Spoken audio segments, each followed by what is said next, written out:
Nous sommes rassemblés au nom du Père, du Fils et du Saint-Esprit. Amen. Que la paix et l'amour de notre Seigneur Jésus-Christ soient avec nous, chers abonnés, et sur vous qui pour la première fois regardez cette chaîne. Si vous y êtes, ce n'est pas un hasard. C'est le Saint-Esprit qui vous y a conduit. Car Dieu veut certainement transformer quelque chose dans votre vie. Merci de vous abonner. N'oubliez pas d'appuyer sur le pouce levé et de partager ces enseignements afin de contribuer ainsi à faire connaître the word of God, la parole de Dieu, dans le monde entier. Que Dieu vous bénisse in the name of Jesus Christ. Amen. Nous continuons notre marche avec Holy Bible, the word of God, avec le Christ, la parole de Dieu. Tout comme de bons élèves, nous allons nous asseoir pour écouter l'enseignement du Maître. Nous qui sommes ses disciples, nous qui voulons penser par la connaissance du Maître, nous qui voulons nous identifier au travers du Maître, nous qui voulons confondre notre vie à la vie du Maître. C'est pourquoi nous sommes ses disciples. Alors, asseyons-nous afin de nous abreuver de l'enseignement du Maître. Ce Maître, ô combien de fois précieux il est pour nous. Nous allons donc prendre le livre de Saint Luc chapitre 2, du verset 4 au verset 7 qui dit, je cite, « Joseph aussi monta de la ville de Nazareth en Galilée à la ville de David qui s'appelle Bethléem en Judée, parce qu'il était de la famille et de la descendance de David, pour se faire recenser avec Marie, son épouse qui était enceinte. Or, pendant qu'ils étaient là, le jour où elle devait accoucher arriva. Elle accoucha de son fils premier-né, l'emmaillota, et le déposa dans une mangeoire, parce qu'il n'y avait pas de place pour eux dans la salle d'hôtes. » Mes frères et mes sœurs, le Maître veut partager les conditions dans lesquelles il est né avec nous. Nous savons maintenant que sa venue a été annoncée. Comment il a été conçu. C'est un être pur, saint. Son prénom, Emmanuel, c'est-à-dire il est avec nous. Puis sa mission, il est venu nous sauver de nos péchés. Il est né par le canal d'une vierge. Nous y reviendrons plus tard dans les enseignements à venir. Alors aujourd'hui, Saint Luc nous parle des conditions dans lesquelles le Christ est né. Joseph est descendant de la lignée de David. Il se rend dans la ville de David. Or, David est un roi. Joseph est donc descendant d'une lignée de rois. Il est accompagné de son épouse. Le moment d'accoucher arrive. Et l'enfant qui naît, qui nous avait été annoncé, l'Emmanuel, Jésus-Christ, est enveloppé, emmailloté, puis déposé dans une mangeoire. Tout de suite, nous comprenons le contraste de la royauté et de la naissance de notre Maître, du Christ. Une naissance qui traduit le caractère humble, détaché, puissant, saint, basique du projet de Dieu pour nous. Vous allez comprendre au fur et à mesure des enseignements. Un être saint qui naît dans de telles conditions. Et celui-là est venu pour nous sauver de nos péchés. Ça paraît bizarre. En général, celui qui veut vous sortir d'une situation, si vous êtes arrêté par la police ou par, je sais pas, un officier, c'est le commissaire. C'est le général. Quelqu'un de haut placé par rapport à votre rang, dont la parole a une autorité. Mais lui, il est descendant d'une lignée de roi et il naît dans de telles conditions.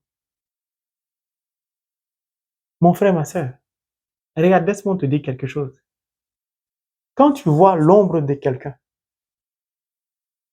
à partir de son ombre, tu peux déterminer si la personne est grande de taille, si elle est, on va dire, si elle a une forte corpulence ou pas.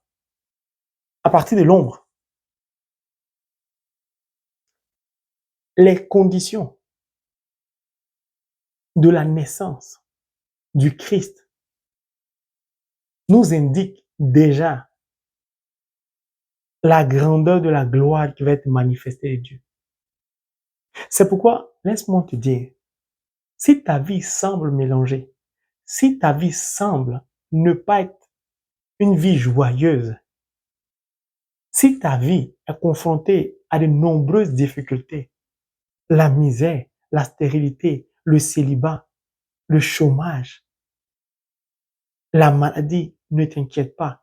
Ce n'est que l'ombre qui cache la gloire de Dieu qui est prévue et qui doit être manifestée dans ta vie. Tu vas comprendre pourquoi. Pourquoi la Bible nous dit qu'il est déposé dans une mangeoire? Mais une mangeoire, c'est comme un bac dans lequel on met la nourriture, mais la nourriture des animaux. Nous pouvons donc avoir pour hypothèse qu'il se trouve dans un endroit où il y a des animaux. Or, l'endroit où se trouvent les animaux, c'est un endroit qui est sale parfois parce que les animaux défèquent là. Ils font leurs besoins là. Ça sent. L'environnement ou le lieu sent mauvais. Comment celui qui vient nous sauver de nos péchés peut-il naître dans de telles conditions? Et ça me fait réfléchir. Je me dis, mais tiens, un chirurgien, si vous avez un problème de cœur, n'est-ce pas qu'il ouvre votre cœur? N'est-ce pas qu'il plonge ses mains dans votre être, dans votre cœur, afin de vous soigner, pour que vous puissiez guérir? Votre guérison ne peut avoir lieu que si et seulement si le chirurgien accepte de plonger ses mains dans votre cœur malade. De ce fait, je commence à comprendre que celui qui est venu nous sauver ne peut nous sauver si lui-même ne se plonge pas dans notre souillure, dans nos péchés. Mais c'est quoi un péché? C'est une offense faite à Dieu. Lorsque nous agissons contrairement à la volonté de Dieu, nous offensons Dieu, nous péchons. Et nos péchés nous rendent impurs, sales, nous souillent. Or, si nous sommes souillés, nous sommes donc sales. La saleté, parfois ça pue, ça sent mauvais.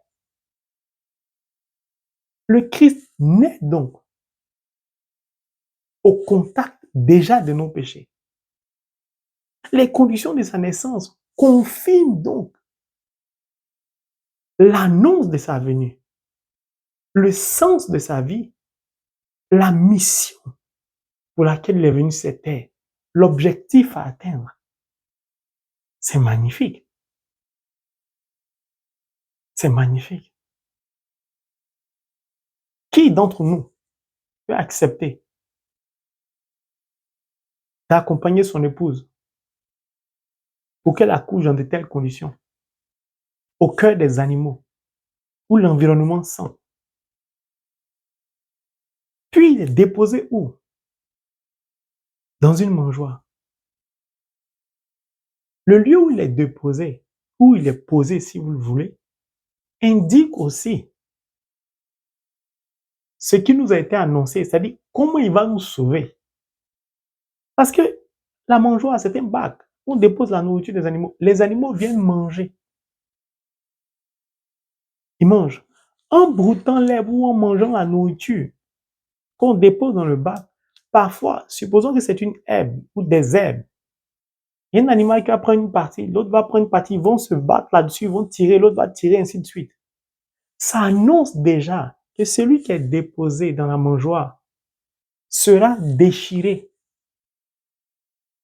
Ça dit, ils vont déchirer ses vêtements, ils vont déchirer son corps. Il va être, entre guillemets, mangé. Mais de vous à moi, si, entre guillemets, vous mangez un poulet, est-ce que le poulet est vivant? Non, il est mort. Si donc, il est déposé dans une mangeoire, cela signifie qu'il sera mangé. Puis il sera déchiré. Il va mourir. Mais les animaux qui mangent leur nourriture dans ce bac qu'on appelle mangeoire, n'est-ce pas qu'ils mangent pour vivre? La naissance donc du maître, de notre maître particulier, du Christ, indique qu'il sera non seulement au contact de nos péchés, de la puanteur de nos péchés, de nos offenses, ce qui signifie qu'il vient être avec nous, à définition de son prénom l'Emmanuel, mais pas seulement pour être avec nous, pour être au cœur de nos souffrances, de nos difficultés, de notre stérilité, de notre chômage, de toute notre misère. Il vient sentir, il vient porter le poids de toutes nos difficultés. En réalité, béni soit le nom de Dieu. Il ne vient pas pour nous juger. Prostituée que tu étais avant, gangster, toi qui baignais dans l'impudicité, toi qui t'as donné à l'alcoolisme, toi qui baignais dans la drogue, toi qui vivais une vie opposée à Dieu. C'est justement pour toi qu'il est né. Toi que la société méprise, rejette, toi qui étais dans la corruption, dans l'égoïsme, dans l'avarice, toi qui baignais dans l'idolâtrie, dans la magie noire, il vient justement te dire que moi, je ne viens pas te juger. Je viens pour être avec toi, l'Emmanuel. Dieu est avec nous. Je viens m'asseoir avec toi dans ta vie. Je viens être au parfum de ta vie. Je viens sentir la puanteur de ce que l'ennemi a fait dans ta vie. Le péché qui t'empêche d'avancer. Je suis venu sentir ça. Je suis venu rendre cela. Ça, c'est l'odeur. Puis, je serai déchiqueté, déchiré, frappé, humilié, torturé, mangé. Je vais donc mourir pour que toi tu vives. Alléluia. Lorsque vous mangez, rabbi, comme on dit ça en français, mais vous mangez, je sais pas moi, des entrecôtes. N'est-ce pas que l'animal est décédé? Si vous mangez de la viande de bœuf, par exemple, ils ont tué le bœuf. Il est mort. Il est mort pour que vous puissiez vivre. Parce que vous mangez pour vivre. Le poisson, pareil, il est pêché, il est tué, il est cuisiné pour que vous puissiez manger pour vivre. Donc lui, dès qu'il naît, et nous annonce en même temps, c'est-à-dire que les conditions de sa naissance nous indiquent qu'il va mourir pour que nous, on puisse vivre. Cela revient à dire que le péché nous empêche de vivre, nous empêche de prospérer, nous empêche de nous marier, nous empêche d'avoir des enfants, nous empêche de réaliser nos projets, nous empêche de sortir de la pauvreté, nous empêche de sortir des pratiques mystiques, nous empêche d'être délivrés du diable. Mais n'est-ce pas qu'il a été annoncé comme conçu par le Saint-Esprit un être pur? Comment celui qui est pur peut-il donc naître au contact de la souillure? Mais prenons un langage physique ou bien de la vie réelle. Est-ce que l'obscurité peut naître de la lumière? Non. Mais la lumière peut jaillir de l'obscurité pour dissiper l'obscurité. C'est-à-dire pour faire disparaître l'obscurité. La pureté donc jaillit de l'impureté pour faire disparaître l'impureté. Mais de la souillure, de l'impureté, la lumière ne peut pas jaillir. C'est juste la naissance du Maître, du Christ. Une naissance qui en dit long sur lui. Mon frère, ma sœur, lorsque je comprends ce passage, alors je ne peux que me dire que je suis heureux d'avoir un tel maître. Je suis heureux qu'il soit mon maître à penser. Parce que je réalise que mon maître, dont je suis le disciple, est né dans des conditions exécrables, misérables, sales, difficiles, pour que moi je vive.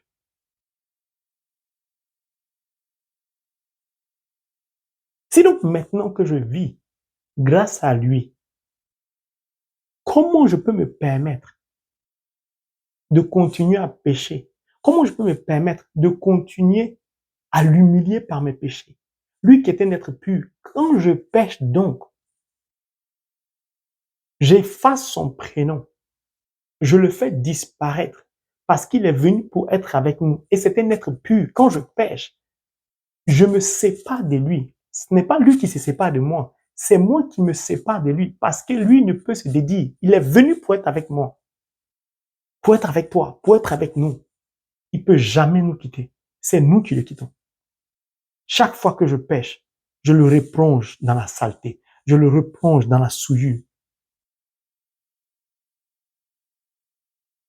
Mon frère, ma sœur, alors, tu dois prendre la décision d'arrêter de pécher. Puis, la beauté de ce texte que je viens de vous lire, qui relate les conditions de la naissance du Christ, ça nous fait comprendre quelque chose de profond et de puissant. Qu'en réalité, les conditions dans lesquelles tu es né, ou les conditions dans lesquelles ton enfant est né, indiquent, confirment sa mission sur la terre, sa souffrance, son bonheur, sa réussite. À partir donc d'une naissance, c'est-à-dire que des conditions d'une naissance, on peut déjà connaître la vie d'une personne. C'est pourquoi dans l'enseignement précédent, je parlais de ceux qui ont été provoqués. Puis, la révélation la plus extraordinaire de la naissance du Christ, c'est qu'en réalité, la vie spirituelle, la vraie vie spirituelle, ne commence pas le jour de notre baptême. Commence depuis les entrailles de notre mère. La sortie des entrailles de notre mère confirme notre vie spirituelle et la mission qui nous est assignée. Car lui a été annoncé. Puis, son prénom a été donné. Et pourquoi il vient? De ce fait, il naît dans de telles conditions. Dès sa naissance, il est au contact tout de suite du péché. Parce que c'est pour ça qu'il est venu sur cette terre. Alléluia. Mon frère, ma sœur. Alors je voudrais que tu t'interroges au travers de la vie du Maître, que tu essaies de regarder ta propre vie pour savoir dans quelles conditions tu es né. Qu'est-ce qui a été dit sur toi pendant que tu étais dans les entrailles de ta mère? Qu'est-ce que tes parents ont souhaité avant que ta mère ne tombe enceinte de toi? Déjà, à partir de là, tu peux comprendre déjà ta vie. Que le Seigneur donc nous donne rempli de son Esprit Saint, de pouvoir méditer en profondeur les conditions de la naissance de notre mère et de le respecter sérieusement. Parce que lui, de par sa naissance, on peut comprendre qu'il sera déchiré pour que nous puissions vivre. Quel est le sorcier? Quel est le voyant? Quel est le marabout? Quel est le féticheur qui est capable, lui, de vivre ce que le Maître a vécu pour que toi tu sois heureux ou heureuse, pour que toi tu vives? Ceux-là sont les agents du diable, les anges du diable. Ils n'ont aucun projet bon pour nous. Alors mon frère, ma sœur, accroche-toi à la parole de Dieu, accroche-toi au Maître, car tout y est, the word of God. Tout y est. Et tu comprendras que tu n'as pas besoin parfois d'être exorcisé tout le temps. La parole suffira pour arracher, ôter le péché sur ta vie. Au nom de Jésus. Amen. Dieu vous bénisse.